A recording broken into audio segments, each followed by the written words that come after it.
On va regarder ensemble des applications directes du cours d'arithmétique sur la parité d'un nombre entier. Donc je t'ai préparé deux petits exos, tu vois, exercices, voilà, deux exercices. Mais avant de démarrer ces exos, je vais te rappeler ce qu'on entend par parité d'un nombre entier. Donc j'appelle n un nombre entier relatif, tu vois, donc il appartient à l'ensemble grand Z. Et puis on va dire la chose suivante, que n est pair, si et seulement si, il peut s'écrire n égale 2k, où k est aussi un nombre entier relatif. D'accord? Donc n est pair s'il existe un entier relatif k tel que n peut s'écrire sous la décomposition 2 fois k. D'accord? Il y a un fois ici, hein, évidemment. C'est 2 fois k. Et ensuite, on dit que n est impair si et seulement si n peut s'écrire sous la forme 2 fois k plus 1, où k est toujours un entier relatif.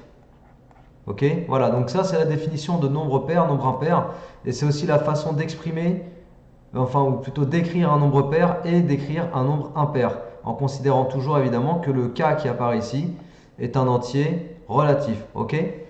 Donc par exemple, si tu prends pour la première situation n égale 38, d'accord? Bon bah 38, tu peux le décomposer en 2 fois 19. Donc je peux bien décomposer n sous la forme 2 fois un nombre entier relatif. Donc 38 est un nombre pair, mais ça tu le sais déjà. Et aussi 37 par exemple, avec n égale 37, et bah, tu vas décomposer en disant que 37 c'est 36 plus 1, ok? Et 36 c'est 2 fois 18. D'accord? Donc finalement, n peut s'écrire sous la forme 2 fois k plus 1. Voilà, donc ça caractérise un nombre impair. D'accord? Allez, on démarre. Donc sur cet exercice, démontrer, donc ces trois démonstrations, démontrer que la différence de deux nombres pairs est paire. Donc on va prendre l'entier n1, tu vois, un nombre pair donc, qui s'écrit sous la forme 2 fois k1, et n2, un nombre pair qui s'écrit sous la forme 2 fois k2. Ok? Donc n1 et n2 sont deux entiers pairs quelconques, je ne leur donne pas de valeur, hein. Deux entiers pairs quelconques,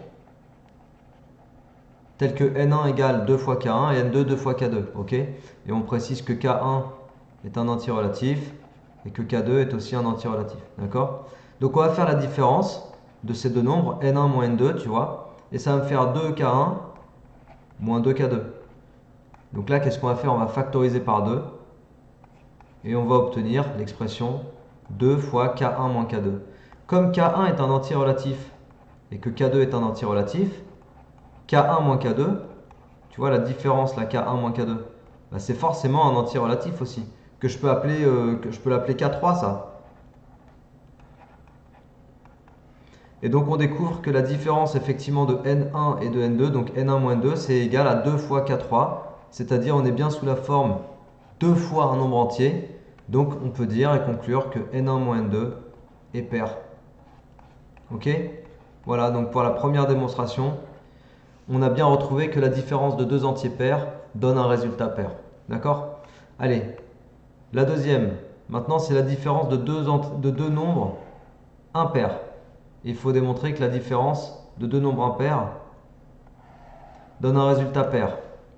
Donc je vais prendre n1, tu vois, je vais écrire un peu plus vite là. Je ne vais pas tout rédiger à fond. n1, c'est un nombre impair, donc 2k1 plus 1.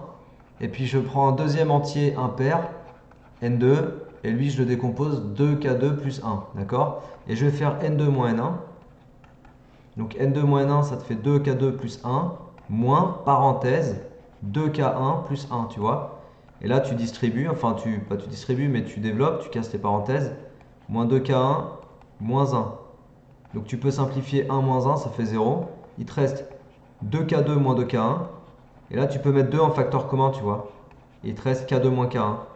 Et ben c'est comme tout à l'heure, k2 moins k1 c'est un entier relatif. Mais du coup, tu vas écrire tout simplement que là, ton résultat c'est 2 fois un entier relatif que j'appelle k3, tu vois, je lui donne un nom. Et donc on vient de découvrir que n2 moins n1 s'écrit bien sous la forme 2 fois un entier relatif. Donc n2 moins n1 est pair. Ok? Voilà. Allez, Le troisième, la différence d'un nombre pair et d'un nombre impair. Donc maintenant, on va faire la différence d'un nombre pair et d'un nombre impair. Il faut démontrer que cette différence est impaire. Donc je prends un nombre pair n1 que j'écris 2 fois k1, tu vois, et un nombre impair n2 que j'écris 2k2 plus 1. Et je vais faire n2 moins n1. Donc n2 moins n1, ça te fait quoi? Ça te fait 2k2 plus 1 moins 2k1. Et là, je vais regrouper les termes qui contiennent le facteur 2 là. Je vais les regrouper en factorisant par 2, ça me fait 2k2 moins k1 plus 1. Et k2 moins k1, tu vois, c'est un entier relatif lui aussi. Du coup, je vais l'appeler k3 ça.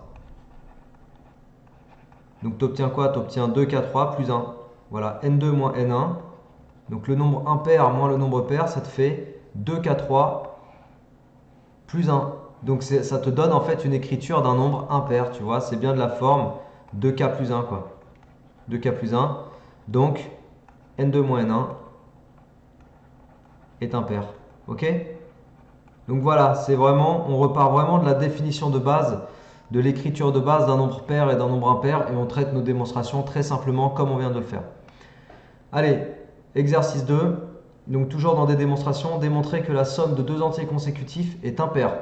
Alors, deux entiers consécutifs, c'est quoi être consécutif? Être consécutif, c'est par exemple l'entier 3 et l'entier 4. 3 et 4 qui sont consécutifs, 15 et 16, 22 et 23, etc. Donc soit n et n plus 1, deux entiers consécutifs. Effectivement, n et n plus 1 sont bien deux entiers consécutifs. Et donc on va faire la somme de ces deux entiers, donc on va faire n plus 1 plus n. Bon bah ça te fait 2n plus 1. 2n plus 1 c'est quoi comme forme d'écriture ça? Puisque n est un entier, est un nombre entier, 2n plus 1 ça désigne un nombre impair. Regarde, c'est ce qu'on a rappelé au tout début. Un nombre impair s'écrit sous la forme 2k plus 1 ou 2 fois un nombre entier plus 1, tu vois. Donc voilà, ça c'est un nombre impair. Donc on a bien démontré que la somme de deux entiers consécutifs, tu vois, est impair. On a bien trouvé quelque chose, l'écriture d'un nombre impair. Ok? Le dernier, le produit de deux entiers consécutifs. Il faut démontrer que c'est pair. Alors, le produit, donc je vais prendre n et n plus 1, deux entiers consécutifs. Deux entiers consécutifs. Ok? Et puis on va faire le produit, donc n fois n plus 1. Qu'est-ce que ça donne? Ça te donne n carré plus n. Bon, là par contre, on ne voit pas de façon immédiate que le résultat est un nombre pair, tu es d'accord? Donc on va visualiser les deux cas possibles. Premier cas, imagine que le n que j'ai choisi au départ, lui, soit un nombre pair. N est pair. Ça veut dire que n pourrait s'écrire sous la forme de k. Alors je vais reprendre mon résultat là, que je ne peux pas analyser plus que ça. Et je vais regarder ce que ça donne dans le cas de figure où n égale 2k. Ok? On va regarder ce que ça donne, donc on va remplacer n par 2k. Donc ça te fait 2k le tout au carré plus 2k, t'es d'accord? Donc 2k le tout au carré, ça te fait 4k au carré plus 2k. Ok? Là, je factorise par 2 et je vais obtenir 2 fois 2k plus k. Et 2k plus k, c'est quoi? Bah, c'est un entier.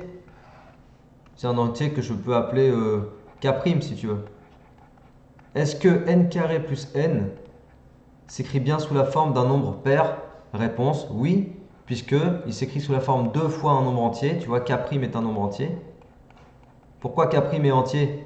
Bah parce que 2k, donc k est un entier, donc 2k est un entier, donc 2k plus k est un entier, tu vois. Donc k' est un entier, et donc n carré plus n s'écrit bien sous la forme 2 fois un nombre entier. Donc n carré plus n, dans ce cas-là, dans le cas où n est un nombre pair, tu vois, n carré plus n est pair. Mais maintenant, on va analyser le cas où n serait impair. Donc le cas où n serait impair, on aurait donc n égale 2k plus 1, tu vois. Et bien je vais repartir du calcul n carré plus n, mais cette fois-ci en remplaçant n par 2k plus 1. Allez, c'est parti. Donc 2k plus 1 au carré plus 2k plus 1. Après, là, tu as une identité remarquable ici. Donc oui, il faut connaître tes identités remarquables, tes factorisations. Tu as vu, on fait que ça depuis tout à l'heure. On fait de la transformation littérale. Donc identité remarquable. A carré plus 2AB plus B carré. Donc ça te fait 2K au carré. Donc, pardon, 4K carré du coup. Le 2 est au carré aussi. Le double produit 2AB, ça va me faire plus 4K. Et le B au carré, ça va me faire plus 1 au carré, donc plus 1. Après, plus 2K, plus 1. Alors, qu'est-ce que je vais faire de tout ça? Alors, attends, il faut réduire un peu. 4K au carré. 4K plus 2K, ça fait 6K, d'accord? Et 1 plus 1, ça fait 2. Ouais, ça commence à sentir bon là. En fait, tu peux factoriser tout le monde par 2. Regarde, ça fait 2 facteurs de 2K au carré, plus 3K, plus 1. Tu vois, si je redistribuais le 2 sur chaque terme de la parenthèse, je retrouverais bien chaque terme de la ligne d'avant, ok? Bah, tout ça là dans ta parenthèse, K est un nombre entier, donc 2K au carré est entier lui aussi, 3K est entier, plus 1, donc tout ça là, cette somme là dans la parenthèse, ça te fait un nombre entier que je vais appeler K'. Est-ce que tu obtiens bien que n carré plus n s'écrit sous la forme 2 fois K'? Eh oui, il s'écrit bien sous la forme d'un nombre pair. Donc là aussi, n carré plus n serait un nombre pair. Ça veut dire que dans tous les cas, que n soit un nombre pair ou impair, à la fin, n carré plus n est un nombre pair. Et n carré plus n, c'était quoi? Bah, c'était n fois n plus 1. C'était le produit de deux entiers consécutifs. Ça veut dire qu'en regardant tous les cas possibles, on a bel et bien démontré que le produit de deux entiers consécutifs te donne toujours, regarde la fin de ton tableau, te donne toujours un résultat pair, dans tous les cas. Ok? Donc cette technique là que je viens de faire, de séparer les deux cas possibles et de regarder ce qui se passe à chaque fois, ça s'appelle une démonstration par disjonction des cas. Tu veux que j'écrive disjonction? Disjonction, ça s'écrit comme ça. Ça veut dire que tu prends en compte tous les cas possibles. Tu vois, on a pris en compte le fait que n soit pair et le fait que n soit impair. Comme n est un nombre entier, tu n'as pas d'autre possibilité que d'avoir n pair ou n impair. Voilà, on a regardé dans les deux cas possibles. Et en regardant en partant des deux cas possibles, on a trouvé le même résultat à chaque fois. Donc ça veut dire que ce résultat qu'on trouve à chaque fois, il est vrai pour n'importe quel entier n. Et ça démontre donc cette démonstration numéro 2. Voilà. Et ben tu vois, c'était que des applications classiques sur l'arithmétique, en fait la parité d'un nombre entier. C'est ce qu'il faut savoir faire, on va dire, sur l'application concrète de ton cours d'arithmétique sur la parité d'un nombre entier. Ok? Voilà, et ben j'espère que ça t'a plu et que tu as appris des trucs. Travaille bien, réentraîne-toi de ton côté avec ces mêmes exemples. Abonne-toi à ma chaîne si t'es pas abonné, comme ça tu as toutes mes vidéos au fur et à mesure. Et puis d'ici là, bah travaille bien. À la prochaine, ciao!